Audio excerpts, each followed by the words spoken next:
నటుడు చిరంజీవి ఇప్పుడు బీజేపీ కూటమికి ఓట్లేసి తమ్ముడిని గెలిపించి సెంట్రల్ మినిస్టర్ చేయాలని ఆయనకు పద్మభూషణం బీజేపీ ఇచ్చారు.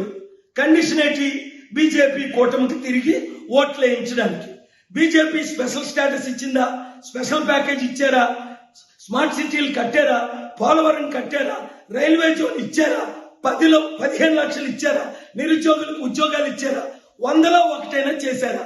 చేయలేదు. సరికదా 8 లక్షల కోట్లు స్టీల్ ప్లాంట్ అమ్మేస్తుంటే ఏప్రిల్ 25 నేను వాదనలు వినిపించి స్టీల్ ప్లాంట్ అమ్మకుండా మోదీ గవర్నమెంట్ వ్యతిరేకంగా ఆర్డర్ తీసుకొచ్చాను, మీకు తెలుసు.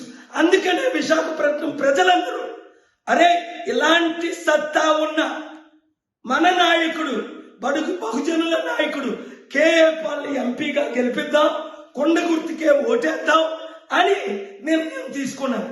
మీకు ప్యాకేజ్ స్టార్లు కావాలా? కేఏ పాల్ కావాలా? చిత్తుగా పవన్ కళ్యాణ్ పిఠాపురంలో ఓడించండి. మీరు ఎవరికైనా ఓటేయండి. ఎవరో ఒక చెప్పులు కుట్టేమని అబ్రహాం లింకన్ లాంటి క్యాండిడేట్ గా ఉన్నారు, ఓట్లేయండి. వీళ్ళకి బుద్ధి చెప్పండి. బహుజనులందరూ ఏకం కండి, రాష్ట్రాన్ని రక్షించండి, దేశాన్ని రక్షించండి. ఈ వీడియో అందరికీ షేర్ చేయండి. సచిన్ తెండూల్కర్కి భారతరత్న ఇచ్చిన కాంగ్రెస్ పార్టీ తిరగడా సోనియా గాంధీకి ఓటేయమని? అది ఈ ప్యాకేజ్ స్టార్ల మాట. నమ్మకండి, వినకండి. మరొకసారి బుద్ధి చెప్పండి.